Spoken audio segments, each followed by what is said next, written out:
后来继续来看台中一个民众赛车经过国道1号就北分林的路段，常常互一支为头前飞过来的骗子牵到挡风玻璃，拄好，就牵伫个驾驶的正头前，这个骗子就掉伫个挡风玻璃的面顶。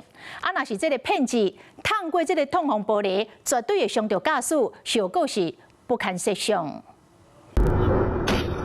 落大雨，伫国道1号底赛头前向飞来一支乌色的物件，插破驾驶座这边的玻璃。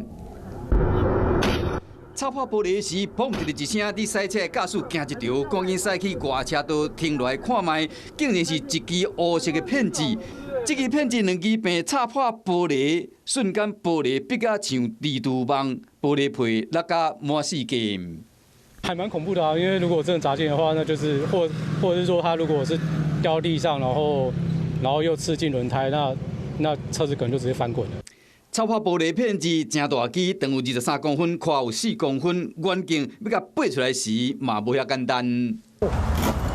视线已经有点蛮受影响的。那天昨天又下大雨，对啊，所以就请国道警察看一下怎么处理。 之前是讲意外发生伫昨，当时为台南下班后要赛车，转去经过云林这个路段，就发生骗子为天顶飞过来，插对驾驶座这边的玻璃。过两天受到妖怪的惊，已经报警啊！警方已经受理报案，要调查这个骗子是对倒位来，要对这个主人开单。